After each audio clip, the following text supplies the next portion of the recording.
Hello there, my name is Justin Bonshaw. I'm a mental health nurse by background and I currently work as a clinical educator in the CNWL education team. You will see 3 scenarios. These are based on the CNWL observation and engagement policy. Each scenario will be related to a different level of observations. Within each scenario, you will see the nurse having a one-to-one with the patient. The 3 scenarios you will see are not exact replicas of one-to-ones between a patient and a member of staff. They are merely representations of what you may encounter. During the training package, there'll be opportunities to reflect on the questions that have been asked of you. There are 3 levels of observation highlighted in the policy. They are general, intermittent, and close. Morning, Darren. My name is Justin. I'm a nurse on the ward. Hello, Justin. We haven't met before, have we? No. Good to meet you. I just want to come and, I'm your allocated nurse today. I just want to come and check in with you and see how you are. So, how's things going for you, Darren? Good, great. Thanks, yeah. Okay. I mean, I'm here, aren't I? Yeah, absolutely. What do you think? What do you think of the ward so far? Rubbish. Okay. Can you tell me more about that? Oh, I'd rather be somewhere else. Yeah. Funnily enough. What's your understanding of why you're here? Maybe just not working right at the moment. I don't know. Yeah, sorry to hear that. When you say not working right, could you tell me a bit more about that? Well, I don't know. I was in the garden and some people came for me and they brought me here. So, clearly something not entirely right with me. Okay. You're a professional, aren't you? I'd like to think so. Yeah, so you tell me. Well, that's one of the reasons why I want to talk to you. I'd rather get your side of things and your understanding.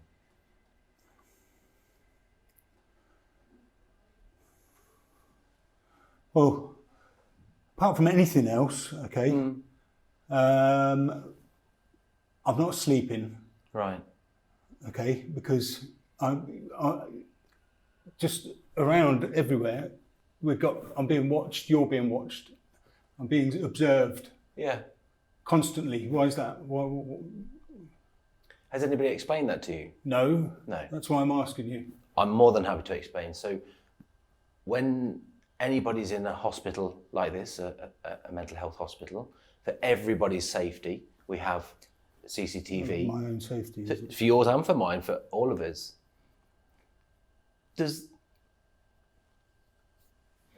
You've mentioned the cameras. Do you feel they're watching you for any reason? Well, yeah, they're watching all of us, aren't they? Yeah. We're being observed constantly. Yeah. Do you think there's a particular reason why they're watching you more than anybody else? I've no idea. Okay. That's governments for you, aren't they? They're very secretive. What do you think they're being secretive about? Watching me. Okay. With any particular aim in mind?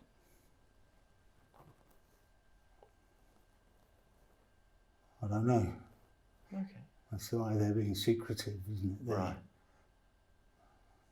But you know, that's governments for you, isn't it? They want to control us, don't they? They want to observe us and control us, make us do what they want us to do, turn us into automatons.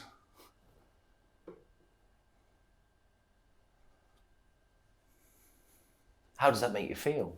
Like an automaton. And does that make you feel safe or unsafe? No, it doesn't make me feel safe at all. Right. Makes me feel very unsafe. Thank you. So, do you feel any safer in the hospital? No. No. Any reason for that? Well, you're not safe anywhere. Wherever you go, you're being observed, aren't you? You're being watched. Right.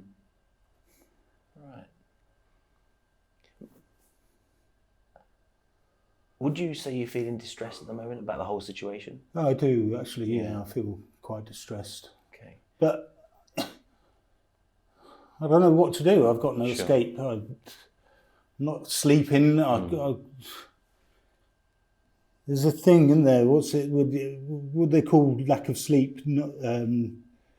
No sleep is very, very bad for you, isn't it? What do they call it? Sleep deprivation or insomnia? Deprivation, insomnia. Yeah. Sleep deprivation is very bad for you, and it's bad for me, Absolutely. and it's not helping me at all. Is there any help we can offer as staff to you? Yeah, you can get rid of all these bloody cameras. I'm afraid I can't do that. I don't have the authority to do it, and it's part of the hospital protocol. I'm sorry to say, Darren. Darren, I'd like to ask you a sensitive question. Is that okay? Yeah, go Okay, on. thanks. Probably going to anyway. Well, earlier on, I asked you if you felt safe, and you said you felt very unsafe. So I wanted just to ask 2 questions linked to that. Firstly, do you have any thoughts to hurt yourself at all? No. I'm glad to hear that. Thank you for answering. I know it's not easy. And the second question is, do you have any thoughts to hurt anybody else? No. Why would I? Unless they wanted to hurt me, of course. Okay. Those questions are not to insult you in any shape or form. It's just that you said you felt unsafe. I just want to check. Unsafe because of the cameras. Okay. You've been very clear. Thank you very much. What did you notice during the interaction between the nurse and the patient? The scenario shows general observations. Was the patient agitated? What was the content of their thinking? What was the level of risk? What kind of questions did the nurse ask the patient? How did the patient respond? And what was the overall thinking of the nurse? When a patient is subject to general observations, the policy states they need to be observed once within an hour. It is advisable that this is not at the same time every hour. We are looking to identify any significant risks, any changes in behaviour, any changes in thinking, any changes in language, and any changes in the interaction with other people and the environment. Once a healthcare professional has completed their interaction with the patient, they must document it. What needs to be documented is the content of the discussion. If the healthcare professional highlights any risk that was highlighted during that interaction, they must escalate this to the rest of the team. This can include damage to property, risk to self, and risk to others. Take a moment to think, what sort of behaviours or language would you hear from a patient that would make you think you'd want to enhance that level of observation? Hi Darren, it's Justin again. We met an hour ago. Do you mind if I have a sit down? Thanks.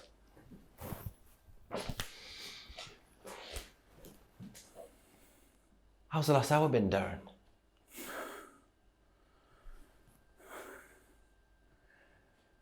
Yeah, not one of my best, really. Okay. If I'm completely honest about it. Do you mind if I ask if anything happened?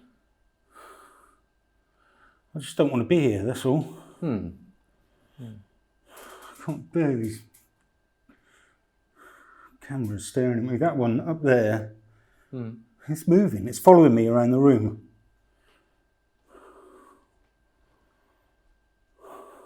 Well, when did you see that happen? I don't know. 10 minutes ago, 20 minutes ago. Just walking around the room because I've got nowhere else to go. Yeah. He's just following me. May I ask what? It's not right, is it? Do you remember what we said before? That the camera's to just make sure Here everyone's safe? to help me. Yeah. Stay safe. Do you think he's watching you for more than that? Of course it is. I know you mentioned the government before. How do you think they're involved? I don't know, and that's what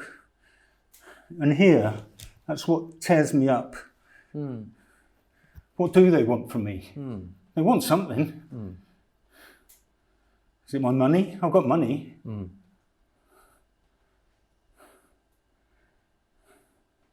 My identity.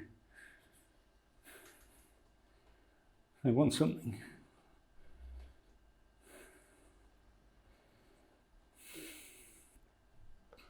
How are the cameras making you feel at the moment?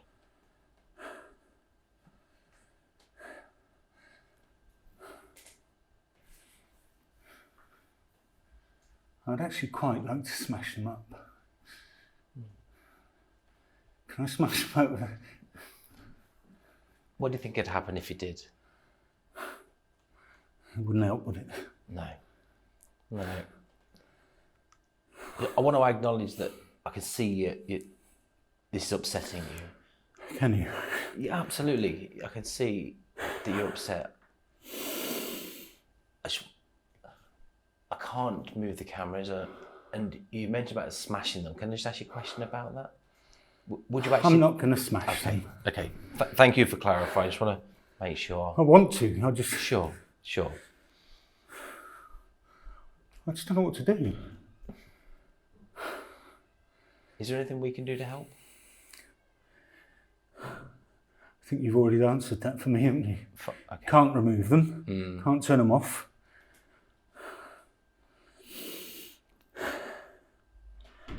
Now, you said you want to smash the cameras because they're constantly looking at you. You said that one moved. Does that make you want to do anything else?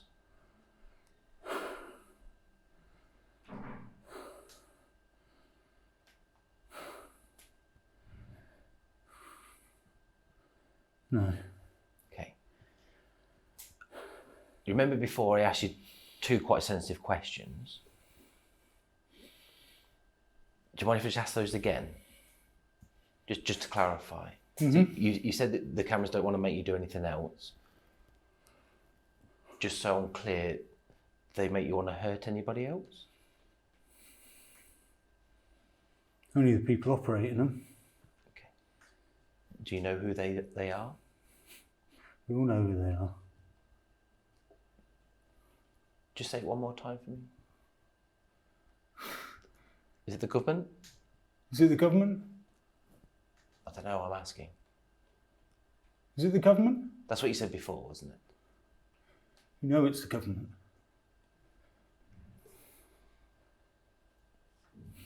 And do the cameras make you want to hurt yourself?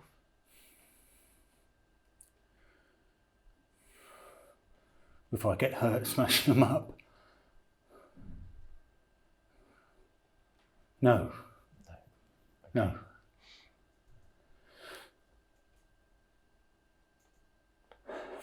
Darren, could I suggest something that I think might help?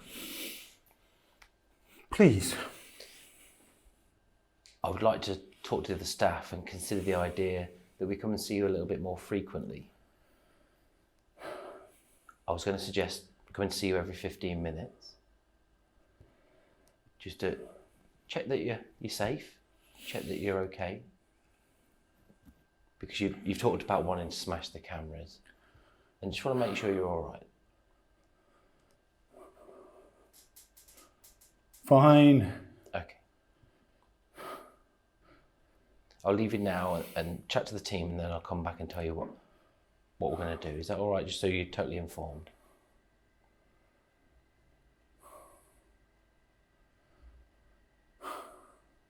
Okay, yeah. All right. Thanks for your time. Yeah. Can you get me some more water, please? Of course. The scenario showed the patient becoming more agitated. Questions were a little bit more difficult to answer. The patient's experience was becoming more distressing. The question is, what is the requirement of the healthcare professional?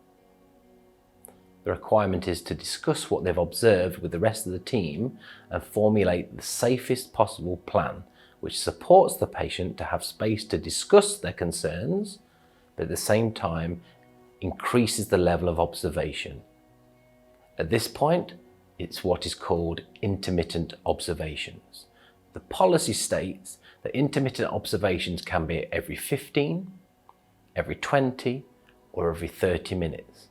This is dependent on the contents of the assessment and the decision of the multidisciplinary team. Any healthcare professional can increase the level of observation if they feel the risk presented by the patient warrants that increase. However, to decrease the level of observation, there must be a discussion within the multidisciplinary team. This must include the nurse in charge and one of the medical team. Hi Darren, it's Justin the nurse. I said we'd check every 15, I'm back. You're back. Yeah. Can I Come in, please. Oh, thank you. Can I sit Take down? a seat.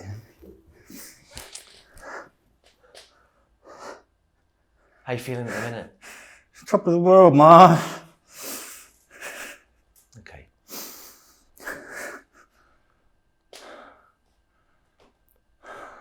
Yeah, would you tell me what you're thinking?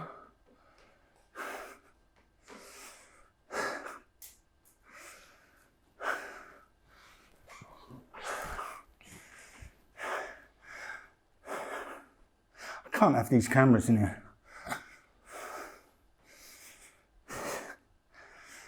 I can't have the cameras in here. Okay.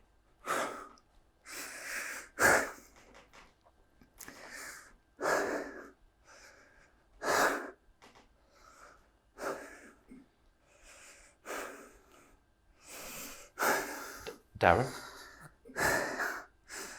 Justin? may I offer something?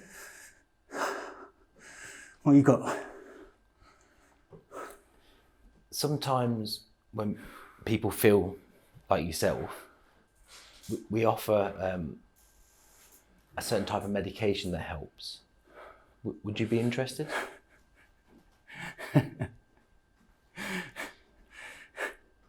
You want to drug me, yeah? You want to drug me? It's not about You're being- part of the whole fucking gang, aren't you? No. You just want to drug me. Put me under, then do what? Then what happens? Then what happens? We're trying to help, Darren.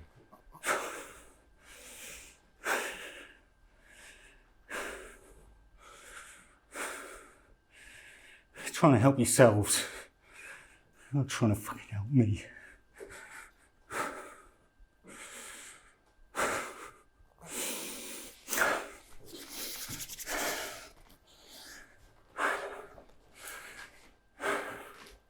What do you think to the idea of the medication? I think it stinks. Okay. Stick your medication. Okay. You take the fucking medication. Okay.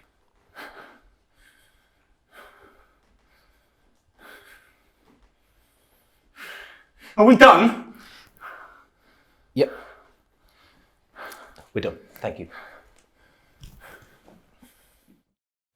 What did you notice during the interaction between the patient and the member of staff? What was happening during the conversation? The level of agitation was clearly increasing and the patient was becoming more distressed.